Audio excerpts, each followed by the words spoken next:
There is a particular kind of silence that lives inside a Black Baptist church on a Sunday morning before the service begins. It is not empty silence. It is the silence of pressed suits and good perfume, of women adjusting their hats in the reflection of their compact mirrors, of deacons moving through the aisles with the quiet authority of men who have served this house longer than most of the congregation has been alive. It is the silence of hymnals being opened to pages already soft from years of use, of children being hushed with a single look, of the organ humming low under Brother Terence's hands like something breathing.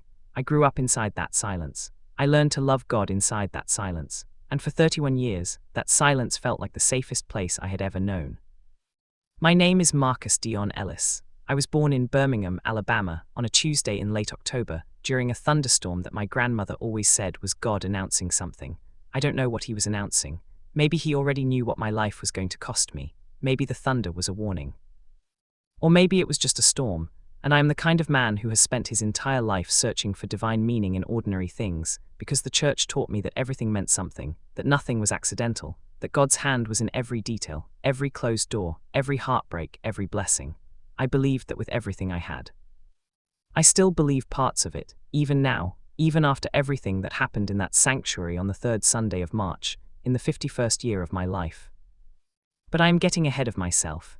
Let me start where things actually start, which is not with the sermon that broke me, but with the boy I was before any of this. The boy who fell in love with the church before he understood what it would one day ask of him. Cornerstone Baptist Church sat on the corner of 6th Avenue and 18th Street in Birmingham, 3 blocks from where my grandmother's house still stands. It was a red brick building with white columns and a steeple that caught the late afternoon sun and turned it gold. My family had been members since before my mother was born. My grandfather was a deacon for 40 years. My grandmother sang in the choir until her knees gave out, and even then she sat in the front pew on the soprano side and mouthed every word. Church was not something we went to. Church was something we were. It was woven into the fabric of what our family meant, what our name meant in that neighborhood, what we owed to God and to each other, and to the community that had held us through generations of things that would have broken families without that kind of foundation. I loved it. I want to be clear about that, because it would be easy to look back at everything and tell a story where the church was always a cage. It wasn't, not at first, not for a long time. I loved the music the way other kids loved television. I loved the way the choir could transform a room, the way a good Sunday morning could lift 200 people out of their ordinary lives and make them feel, for an hour and a half, like they were in the presence of something larger than anything that could hurt them. I loved the community dinners, the youth group, the annual revivals where preachers came from Atlanta and Memphis and preached until their shirts were soaked through and the congregation was on its feet. I loved Pastor Gerald Whitfield, who had led Cornerstone since before I was born, and who had the kind of voice that made you feel personally seen, even when he was speaking to a room of 300 people. I also, somewhere around the age of 12, began to understand that I was different in a way that the church did not have good language for. It came quietly at first, the way those things often do. A particular awareness when the older boys in youth group would roughhouse and grab each other. A specific discomfort during the lessons about courtship and purity, and the God-designed relationship between a man and a woman. I didn't have a name for what I felt. I just knew that the version of my future that Pastor Whitfield described, the wife, the children, the household built on biblical principles, felt like a coat that belonged to someone else. I could put it on. I could make it fit well enough that no one would notice, but it was never mine. I did what many boys in my position did. I prayed. I prayed with the kind of fervor that only a 12-year-old who genuinely believes God is listening can produce. I prayed on my knees beside my bed every night. I prayed in the shower. I prayed during the offertory when the choir was singing, and I thought maybe if the music was loud enough God would hear me better. I asked him to fix me. That is the word I used. Fix. Because that was the word the church used, in those years, in those sermons, that homosexuality was a brokenness, a spiritual malfunction, something that had gone wrong in a person the way a bone could go wrong, and that prayer and faith and surrender could set it right. I believed that. I believed it completely. I was a child and I loved God, and I wanted nothing more than to be what my family and my church and my God needed me to be. Fixing never came. I want to say that plainly without drama because I think it deserves plainness. I prayed for years and the thing I was praying away never left. It changed shape sometimes. I got better at managing it, at redirecting it, filling my life with so much church activity and service and theological study that there was barely room for anything else. I became the star of the youth group, then a junior deacon, then the director of the young adult ministry by the time I was 25. I taught Sunday school. I organized the community outreach programs. I became, in the eyes of Cornerstone Baptist Church and everyone in it, exactly the kind of man the church had always hoped I would be. I was also, in those same years, deeply and privately in love with a man named David. David Carter was a high school music teacher from Bessemer who had started attending Cornerstone at 28 after moving back to the Birmingham area to care for his aging father. He played piano, not the way Brother Terence played organ, competently, faithfully, but the way people play when music is something that lives inside them rather than something they have learned.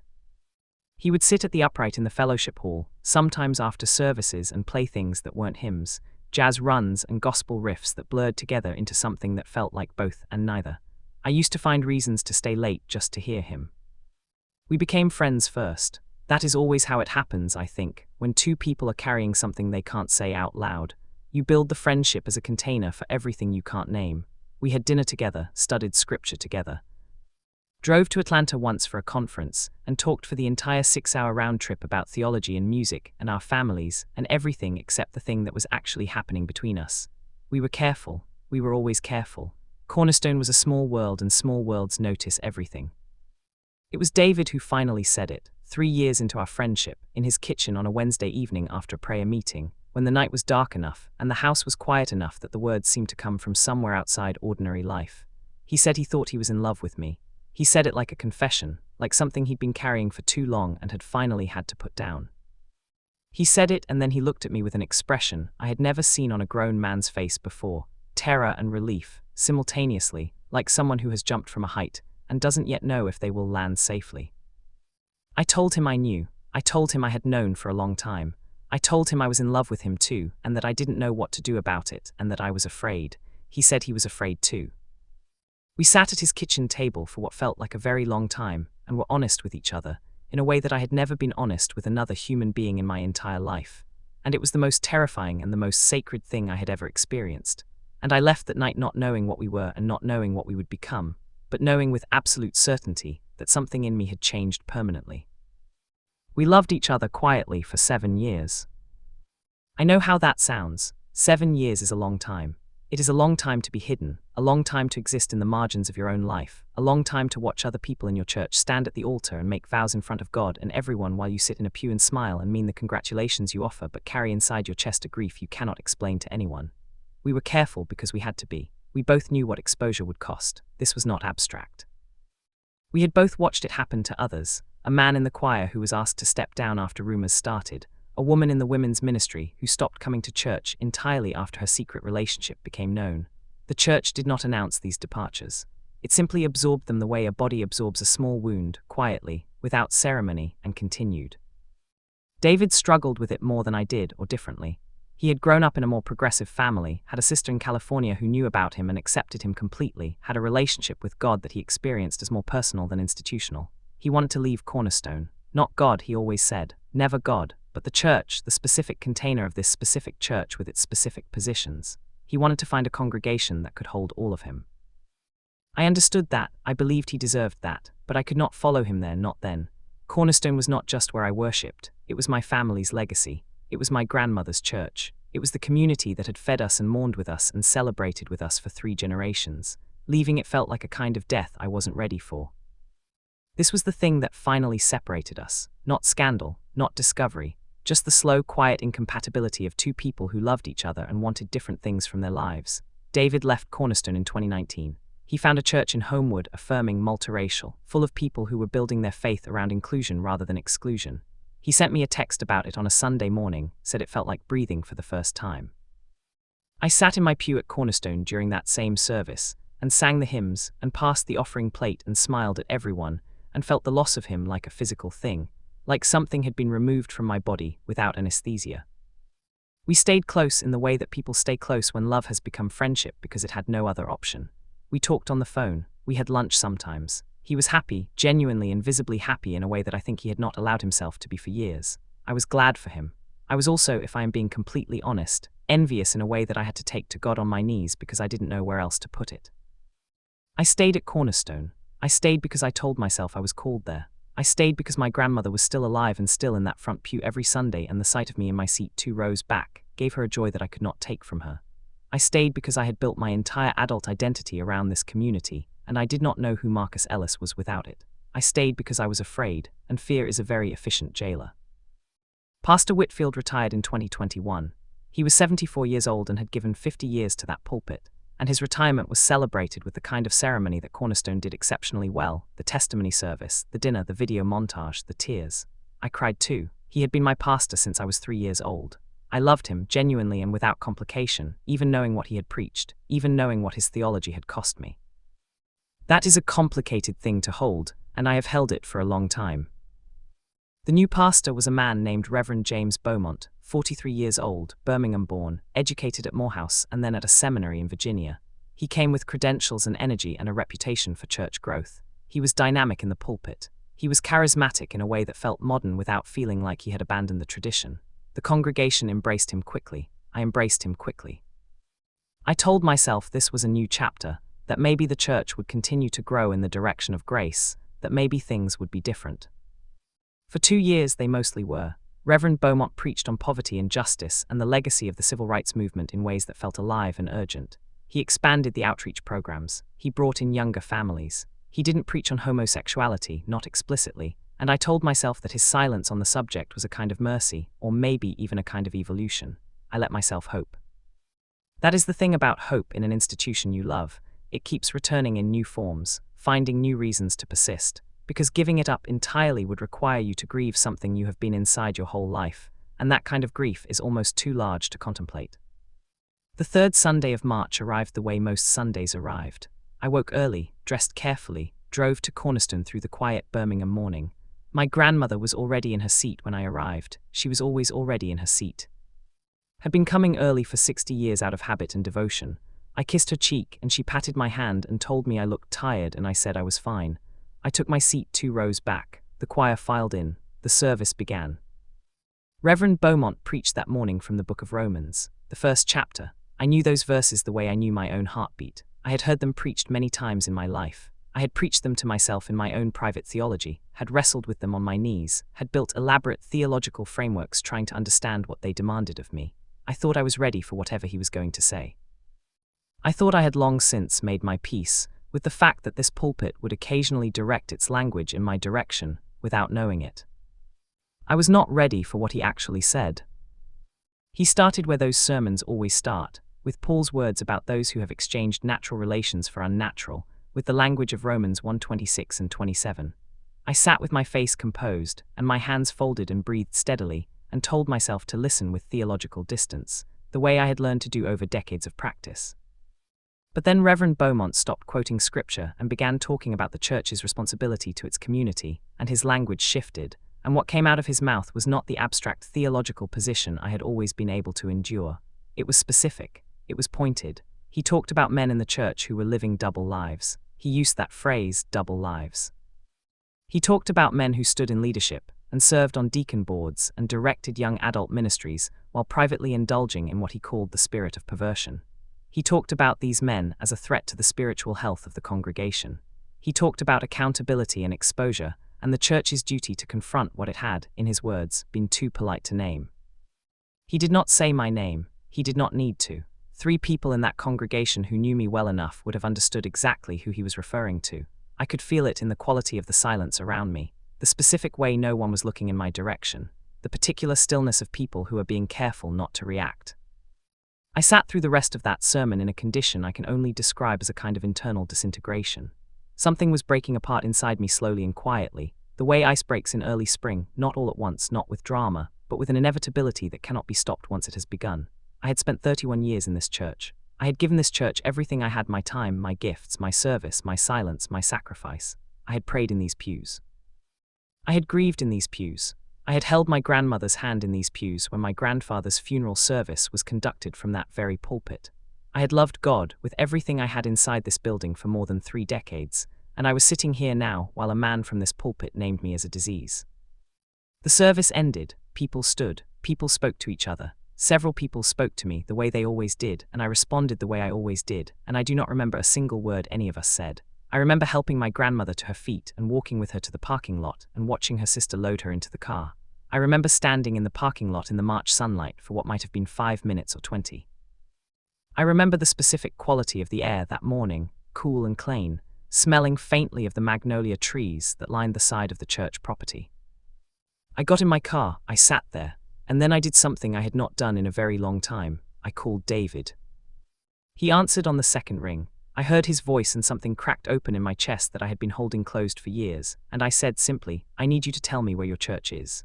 There was a silence on his end of the line, not a confused silence, a careful one, like a man recognizing something enormous and not wanting to startle it away. And then he told me. He told me calmly and clearly the name and address, and he said the service started at 11:30, and he said if I wanted to come next Sunday he would save me a seat. I said okay. We stayed on the phone for a few more minutes and talked about ordinary things, the way people talk when they are trying to hold space for something that is too big to address directly. When we hung up I sat there a while longer, and I thought about my grandmother, and I thought about my grandfather's memory, and I thought about the 31 years I had spent inside that red brick building with the white columns and the steeple that caught the late afternoon light and turned it gold. I want to be honest about what I felt. It was not triumph. It was not the clean liberation that stories like mine sometimes promise, the throwing open of doors and the flooding in of light. What I felt was grief, real and heavy and specific grief, the kind that lives in your body and not just your mind. I grieved Cornerstone. I grieved the version of my faith that had been shaped inside those walls. I grieved what I had spent 31 years trying to become, and I grieved the fact that it had never worked, and I grieved the years I had given to a silence that had not protected me in the end anyway. I also felt underneath the grief something else, something quieter and harder to name. It was not exactly relief, though it had relief in it. It was closer to what I imagine it feels like when you have been carrying a weight for so long that your body has conformed around it, has adjusted its posture and its movement to accommodate the thing you've been holding, and then you set it down. Not the joy of putting it down, just the strangeness of being without it. The unfamiliar sensation of standing upright without the familiar pressure. I went home, I made coffee. I sat at my kitchen table for a long time and thought about God, not about the church, about God. I had spent so many years conflating these two things that separating them felt almost theological in itself, like an act of deconstruction that revealed something underneath I had forgotten was there. What I found when I looked was that my relationship with God was still intact, quieter than it had been, more private, less ceremonial, but there. I still believed in something larger than myself. I still believed in grace. I still believed in love as a spiritual force. What I no longer believed was that any human institution had a monopoly on any of those things, or that a building on 6th Avenue, however beloved, however historic, however intertwined with my family's story, was the only place God could be found. The following Sunday, I drove to Homewood. The church was in a converted building on a tree-lined street. Smaller than Cornerstone, without the grandeur or the history. The choir was smaller too, more informal, and they were mid-song when I slipped in through the side door. David was in the 3rd row. He had saved me a seat beside him. He turned when he heard me come in, and he looked at me for a moment in the way that old friends look at each other when something significant has happened that doesn't need to be explained, and then he moved his coat off the chair beside him and I sat down. The choir was singing something I didn't know. It was not a hymn I had grown up with, not one of the songs that had shaped the soundtrack of my faith, but it was beautiful, it was honest. The woman at the front sang like she was addressing God directly and personally, without performance, without the formal architecture of the tradition I had known. And I sat there in that unfamiliar pew, and I let myself listen, really listen, for the first time in years without the layer of management and distance and careful theological containment that had become my default setting inside a sanctuary. I cried. I want to acknowledge that plainly. I sat in that pew and I cried in a way I had not cried in many years, not dramatically, not loudly, but steadily and honestly, the way you cry when something has finally been released that you didn't realize you were still holding. David handed me a folded paper towel from his jacket pocket. He had always been deeply practical, and I accepted it and wiped my face and didn't apologize, and neither did he. The pastor preached that morning on the story of Hagar, the woman in the wilderness, the one God sees when no one else does. She is a minor character in the biblical narrative, often overlooked. She does not have a church named after her. She is not celebrated in the tradition I grew up in the way that Abraham and Moses and Paul are celebrated. But she's the first person in the entire Bible to give God a name, and the name she gives him is El Roy, the God who sees me. I had read that passage dozens of times. I had taught it in Sunday school, but sitting in that unfamiliar pew on that Sunday morning in Homewood, Alabama, I heard something in it that I had never heard before. The specific comfort of being seen by something infinite when the human institutions around you have offered only conditions. I want to be careful here about what I claim. I am not going to tell you that everything was resolved that Sunday, that I left that service healed and whole and certain. Life does not work that way, and I have lived long enough to be suspicious of stories that resolve too cleanly. The grief over Cornerstone did not dissolve. The complicated feelings about my grandmother and what it will mean to tell her, or not tell her, or let her piece it together gradually, those feelings are still very much alive. The years of silence, the things I didn't allow myself to have, the specific losses that accumulate over decades of managing yourself into invisibility, those don't get undone by a single Sunday or a single sermon or a single choice to walk through a different door. What I can tell you is this. My grandmother called me that evening, the way she always did on Sunday evenings, to compare notes on our respective services. She asked how mine was, and I paused for the first time in 31 years before answering that question, because for the first time the answer wasn't automatic, wasn't the reflexive, positive report I had been filing weekly for decades. I told her it was different. I told her I had tried something new. She was quiet for a moment, and I braced myself for the questions, for the concern, for the gentle but pointed inquiry about what was happening with her Marcus. Instead, she said, "Different can be good. Sometimes different is exactly what God orders." I don't know what she knows. I don't know what she suspects. My grandmother has lived 91 years and raised children and buried a husband and survived things that would have leveled most people, and she is not a foolish woman. She has always seen more than she has said, and she has always said exactly as much as she intended to say, not a word more. Maybe she heard something in my voice that Sunday. Maybe she has known something for years that she was waiting for me to catch up to. Maybe she was just saying what she said, simply and plainly, without subtext. Either way, I wrote it down. I keep a journal, have since I was a teenager, a habit the church actually gave me. They were always telling us to write our prayers, to document our spiritual journeys, to keep a record of God's faithfulness. I wrote down what she said exactly. Different can be good. Sometimes different is exactly what God orders. I wrote it down because I have learned to recognize the moments when you hear something you will need later, when a sentence lands in you in a way that means it belongs to you now, that it has become part of the vocabulary you will use to navigate whatever comes next. I went back to David's church the following Sunday, and the Sunday after that. I am not ready to say I have found my home there. It is too new, too unfamiliar, and I have learned to be careful with the word home because I know what it costs to lose it. But I have found something there. I am still figuring out what to call it. Space, maybe. Room to exist without managing myself into a corner. A place where I can sit in a pew and sing and pray, and be in the presence of something holy, without the simultaneous background work of making myself smaller and safer, and less than what I actually am. The church on 6th Avenue is still there. I drive past it sometimes, on my way to other parts of the city, and I always look. I can't help it. 31 years of something don't stop making claims on you just because you've made a different choice. I see the white columns and the steeple, and I think about my grandfather, about the sound of my grandmother's voice in that soprano section, about the Wednesday night prayer meetings and the revival weeks and the specific smell of that fellowship hall, old wood and Sunday dinner and somebody's good perfume. I think about all of it and I feel the grief of it honestly, without trying to manage it into something smaller, and then I keep driving. This is not a story about losing my faith. I want to be very clear about that, because I have told enough of it now to know that people sometimes hear a story like this and file it under the category of a man who lost God. I did not lose God. If anything, the thing that has surprised me most about this year is the discovery that my faith, stripped of the institution, stripped of the performance and the community expectation and the theological management of my own existence, is more alive than it has been in years. It is quieter. It is less certain about some of the things I was most certain about at 25. It holds more questions now than it used to. But it is real in a way that feels different from performance, different from obligation, different from the sustained act of devotion that is also, simultaneously, an act of self-erasure. I am 51 years old. I am a gay black man from Birmingham, Alabama. I love God. I am still learning what that means when I'm not also trying to disappear inside it. I have a long friendship that became love and then became friendship again, and is now becoming something I don't have a name for yet, and I am trying to let it be whatever it needs to be without forcing it into a shape I can explain. I have a grandmother who may know more than she's said, and a legacy in a church that no longer includes me, and a grief that is real and a faith that is still, somehow, standing. I didn't know it was possible to lose the pew and keep God. That was the thing no one at Cornerstone ever told me, because they didn't believe it themselves, or if they did they couldn't say it from that pulpit, but it turns out to be true. Or at least it is turning out to be true for me, slowly, one Sunday at a time, in a converted building in Homewood, where a woman sings like she's talking directly to someone, and the pastor preaches about the God who sees people that everyone else has walked past. Elroy, the God who sees me. I am only beginning to believe it.